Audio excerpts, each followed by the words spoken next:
Okay, so this week we are looking at Augustine books 12 and 13. And I'm going to spend a little bit more time this week looking at the actual content of what he is saying. But from your point of view, I still want the emphasis to be on simply the rhetorical effects. So I'll say a little bit about that, but I do want to think about some of the content of what he is saying.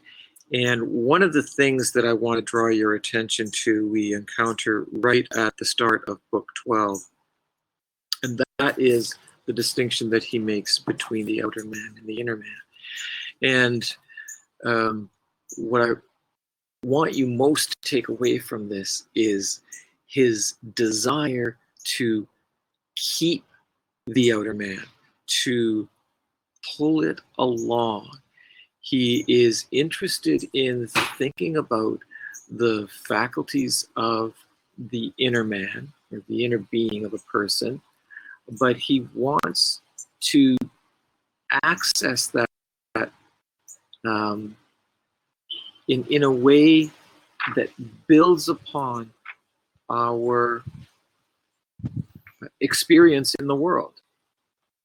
So it's a tricky thing, isn't it? Because you label something, and there's the gender thing, uses the word man, outer man, inner man.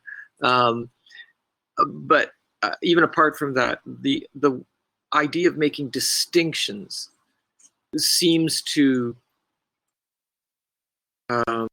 suggest a logical schema. But, and this goes all the way back to Plato, it's necessary to make distinctions to be able to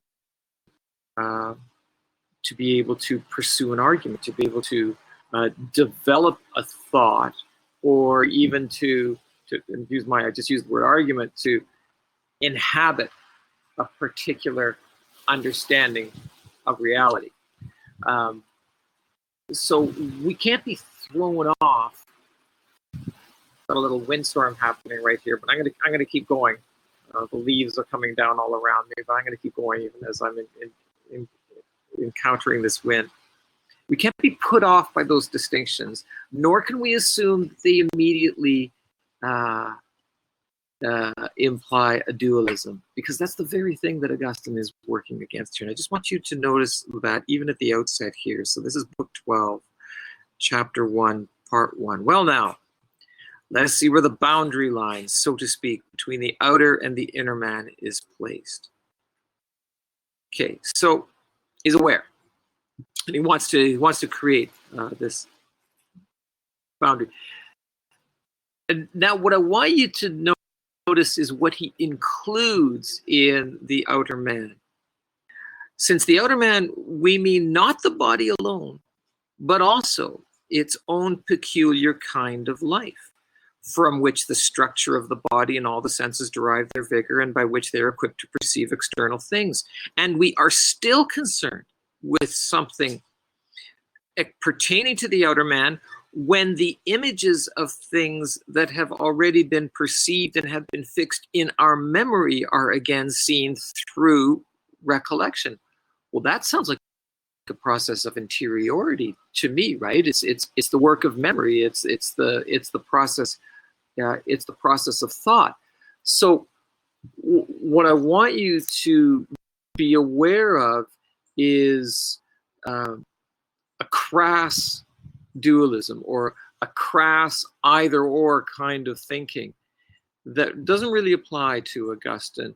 Augustine is interested in the phenomenon of the mind and of mental processes as part of our embodied being, our being in the world. He is still going to make a distinction, for instance, between scientia, knowledge, and sapientia. And that's where we're really going to get into, okay, there's something more, there's something other that he wants to be able to talk about, and that means talking about the inner man. So I want that as part of your maturing thinking about Augustine. I also want you to be conscious of where we've come from with someone like Guyt, for instance. One could perhaps say that a definition of naturalism and a definition of a modern scientific ontology is simply to be content with the outer man, with all that pertains to the outer man, including philosophies of mind that don't actually get into the possibilities for intuition, the sense of otherness, the philosophical questions that lead us to contemplate self-reflexiveness and what all of that can mean. So that's my initial sort of gambit here. And I guess part of that, I would like to draw attention to sort of the loving detail. Think of this, if you like, as a rhetorical technique that he is using here in chapter 2, part 2. Just the loving detail that he gives us, his attentiveness to the created order. Another indication of how he wants to, pull that along and include that in his thinking. Again, think of where he's going. We're gonna, as we see where he goes, think of this as being pulled along in that direction.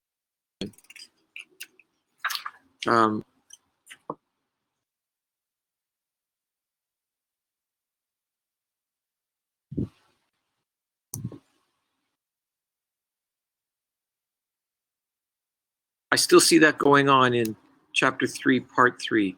That part of us, however, which is thus concerned with the treatment of corporeal and temporal things, in that it is not common to us and beasts, is indeed rational, but is drawn, as it were, out of that rational substance of our minds by which we depend upon and adhere to the intelligible and unchangeable truth, and which is assigned to handle and to direct the inferior things. For just as among all the beasts a help, like unto himself, was not found for man, unless one were taken from him and formed into his consort, so for our mind, by which we consult the superior and inner things, for such employment of corporeal things as the nature of man requires, no help like unto itself was found in the parts of the soul which we have in common with the beasts. And therefore, a certain part of our reason, not separated so as to sever unity, but diverted, as it were, so as to help fellowship, is set aside for the performing of its own proper work. And with this, he's going to introduce an analogy of a comparison to the operation of the minds to the relationship between men and women. And just as in man and woman there is one flesh of two, so the one nature of the mind embraces our intellect and action, or our counsel and execution, or our reason and reasonable appetite, or whatever other more significant terms there may be for expressing them, so that, as it was said of those, they shall be two in one flesh, so it can be said of these, two in one mind. So he's really wanting to talk about the join, talk about the fusion of the inner and the outer. And in using the comparison with male and female, probably the most important thing to recognize is that they both belong to the mind. He's going to talk about male and female as both created in the image of God. He's going to say things like, that the female principle is diverted to the inferior things. Yes, there is that kind of language, but it is within the context of a shared valuation of being made in the image of God. And so that's really a valorization of all of humanity. And again, it's something that is quite new. It's not there in the way, for instance, that Aristotle thinks about the forfeiting of a dimension of your being when you become a slave. Slaves really are what's not even just second-class citizens. It's more serious than that in Aristotelian thought. And the same is true in the Roman context. When Augustine talks about the image of God, he's talking about the valuation of the human person that is really applicable to everyone. And it is part of the advance that Augustinian thought represents. So it's important to bear that in mind and to think about the join in terms of that unity. And it's helpful then for keeping together the natural and the sapiential, or the spiritual, or the inner, in the way that Augustine's thought is going to turn in the books that complete the De Trinitate. So that dual focus of reason is really what's being established here in this book. But let's if I sound apprehensive, I think it's only because I'm aware of what some people have done with Augustine and how they have wanted to limit him. I would want to, again, maybe appeal to someone like Guy or Barfield for how it's not about being defensive against limitations. It's about supplying what has been lost in an ontology that simply wants to limit itself to that which is visible, the one-eyed science. For Augustine, how he would want to articulate that is, we get a good example of it in Book 12, Chapter 11, Section 16. And here is, we can take this all the way back to Book 9, where he talked about, let us so seek as if we were about to find, and so find as if we were about to seek. He really doesn't want us becoming settled in our conceptuality. He wants us to be continuing to yearn for its inner source, or for its source that is beyond. And so he gives us this in chapter 11 and section 16. Talks about the snake, and the sort of story in Genesis. For the true honor of man is to be the image and the likeness of God, which likeness is preserved only by relation to him, from whom it is imprinted. Hence, he clings to God so much the more, the less he loves what is his own. But through the desire of proving his own power, man by his own will falls down into himself as into a sort of center.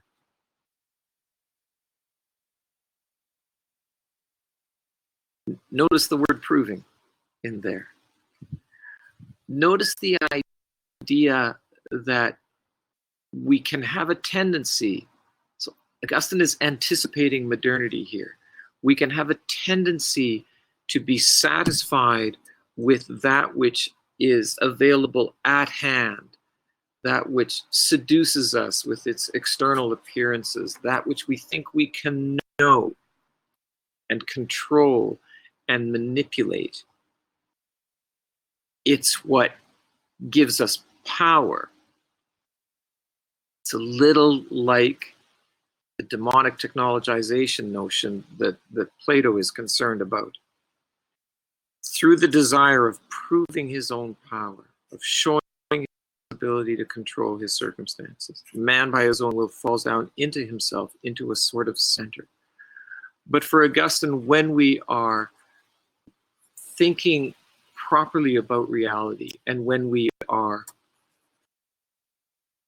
cohering properly with the reality around us, we are simultaneously apprehending, knowing more about the outer world, and we are simultaneously inspired to look beyond it, to look inward, to look into our minds, and to look for the source of our knowing, the source of our desiring, in a kind of ecstatic movement. So the opposite of falling down into a center is an ecstasy, is an imagining beyond. It's the work of the imagination that supplements this more discursive rationality, the rationality that wants to discern what it is that we can know in the outer man. And the two of them belong together. So when we think about some of the ideas that he's developed in earlier books, particularly the notion of the will, the memory, and the intellect as a kind of trinity. Yeah, it's a kind of trinity, but it's a vestigial trinity. It's a trinity that is like, oh, okay, so yeah, God works in threes. There's three here, there's three here. Fine, that's all good. But really, what Augustine wants to do, where he really wants to talk about the idea of humans as being made in the image of God and having an analogous relationship to the divine life, is he wants to think of that in terms of this ecstasy. And ecstasy means a few different things for him. In these books, and increasingly towards the end of the De Trinitate as a whole, he's going to talk about it in terms of obedience and sacrifice, kind of emptying out. So when we fall into a center, we feel self-contained, self-assured. The Greeks would call it hubris, pride, self-centeredness. And when we are actually embodying or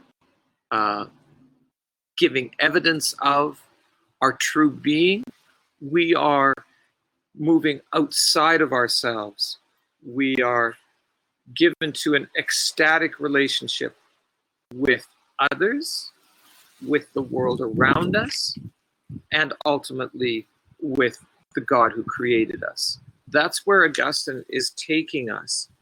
So that's partly why those rhetorical techniques of foreshadowing, of moving us forward, of feeding our desire, giving us knowledge, then returning us to desire again, for this yearning that amounts to a kind of homecoming within the divine reality, in which we ultimately find ourselves situated as part of this ontotheological understanding of the nature of being, where the anthropic principle and the natural principle are bound up with and ultimately take their meaning from the divine principle. We continue to talk about the difference between nominalism and sacramentalism in this Augustinian framework. Okay, what else do I want to say? Maybe about book 12. Oh, just by the way, when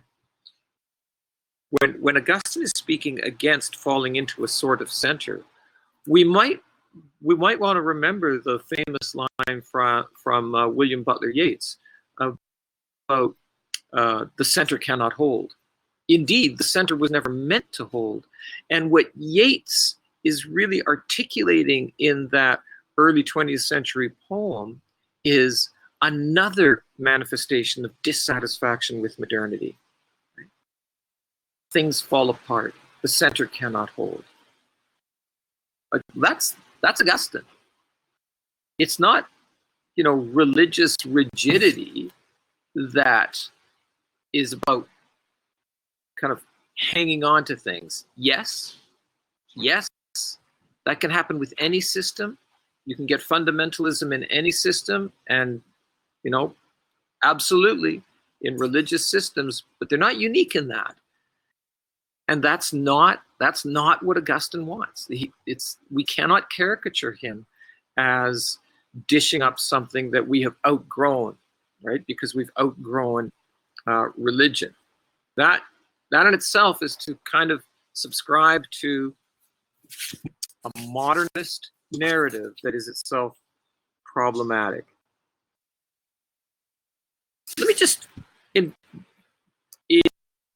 Book 12, Chapter 12, subsection 17, and in Book 12, Chapter 14, subsection 21, I guess I'm not going to really search for chapter and verse here, but you find in those sections examples of his love of knowledge. Again, that's the basis of his pursuit here. Again, it's part of what he's bringing along with him as he moves increasingly into interior realms.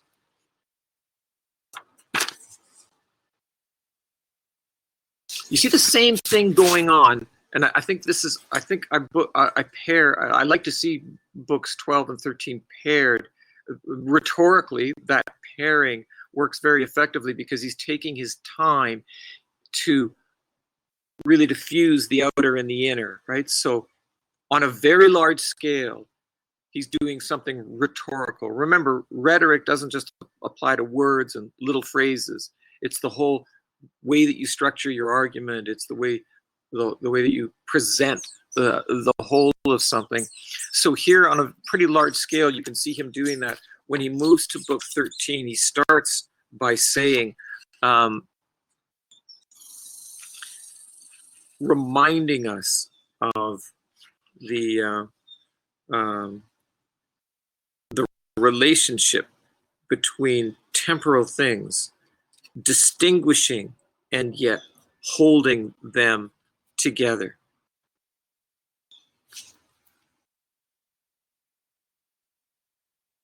And what he's going to do at the start of book 13 is to remind us of all the different kinds of knowing that we engage in.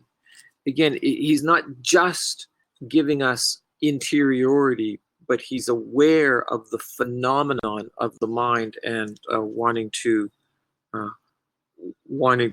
continue to talk about that. And in fact, that's what drives him further inward. So things like a knowledge of history, a knowledge of memory, a knowledge of imaginings as distinct from memory. The question, do others have minds, is sort of present here. Knowing that we have faith, which is a kind of ironic thing, right? In that context, he talks about, having faith in other people. He is also mindful of the idea of having faith in God, having faith in an ultimate divine reality, but he doesn't just jump to that. It's more of an earthly, ordinary, everyday phenomenon and experience. The kind of knowing that we have through reading, the forms of others, beauty, knowledge, quote, which is concerned with temporal and changeable things. That's in book 13, chapter 1, section 4. Now this, let's notice here, though, that this is the place. And again, context is important.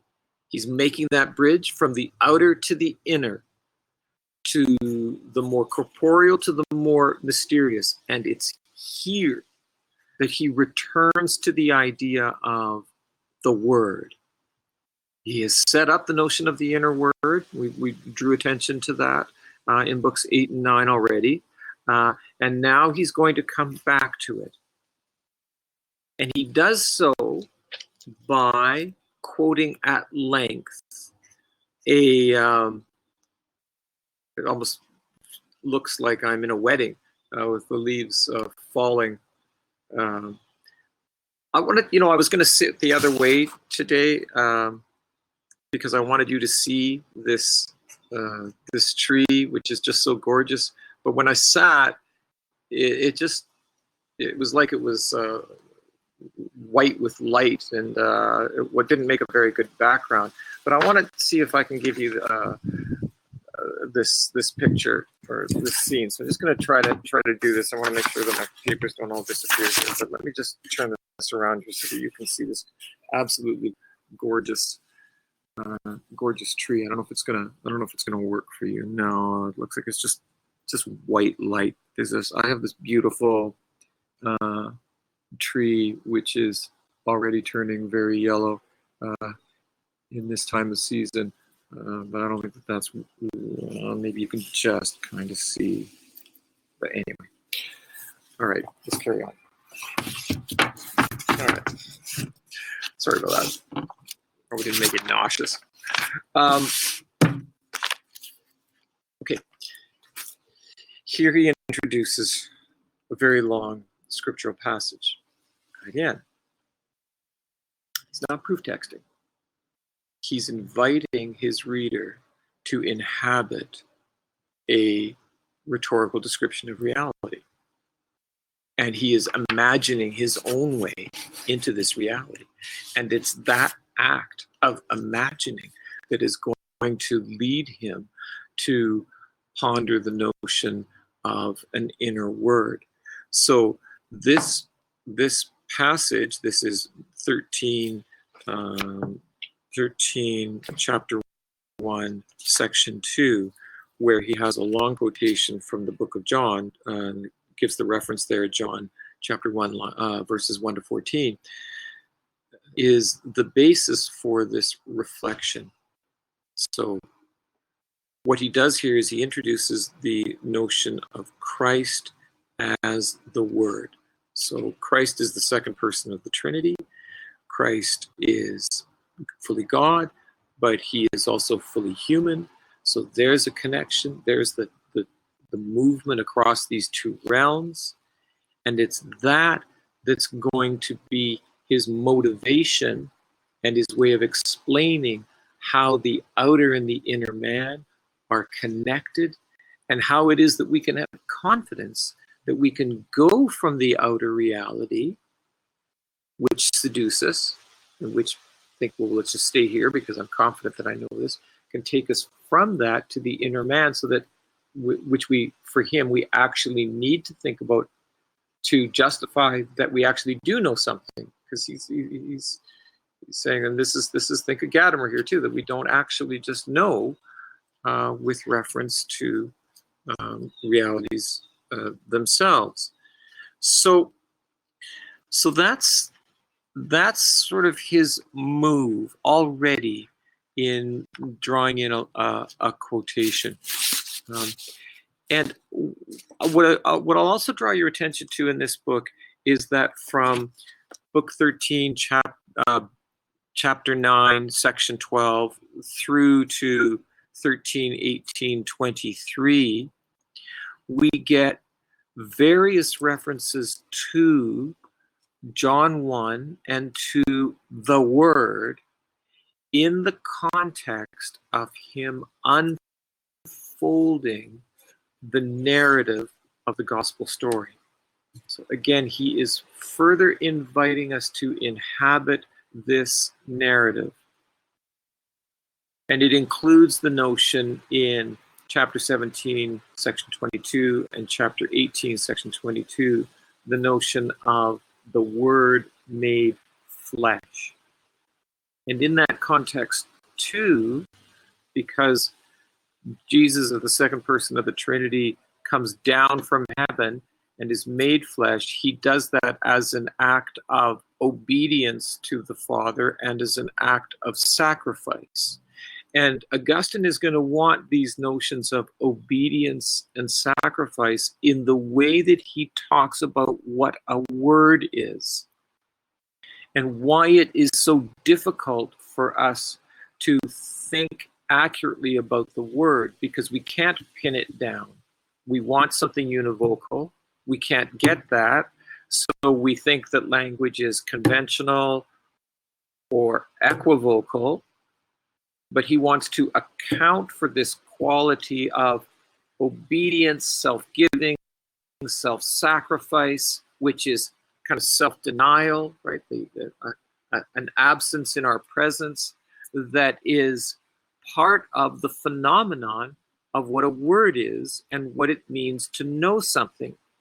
And this, he is going to be able to, this is going to be his way of addressing the problem that is present in the Platonic theory of language.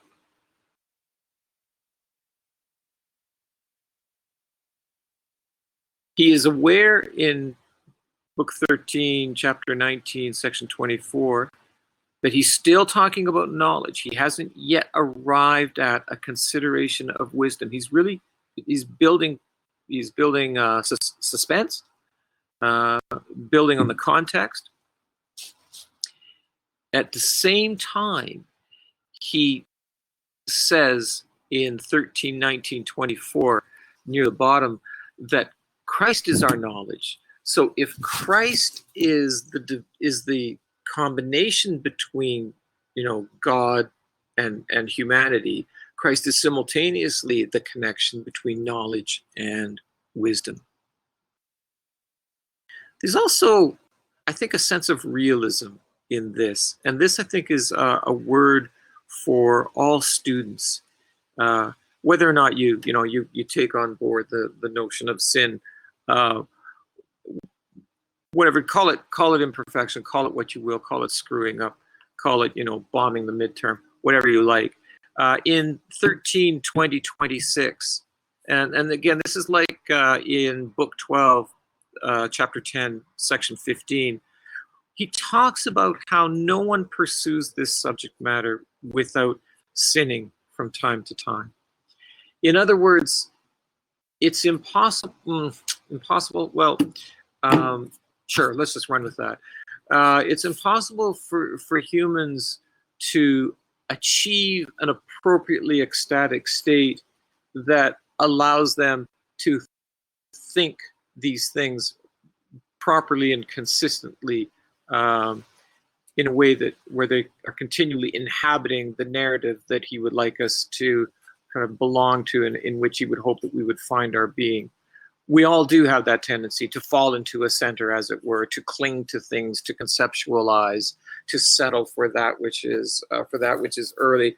And I really like those passages in these books for the realism that they inject in his project, because his project is nothing less than a consideration of our belonging to the participatory being, our participatory being in God.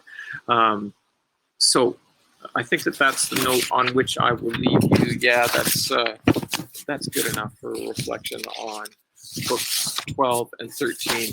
And they do put us in striking distance of the very rich notions that he's going to present, especially in book 15, that he's going to call the inner word. So we'll be doing that next time. All right. Bye-bye.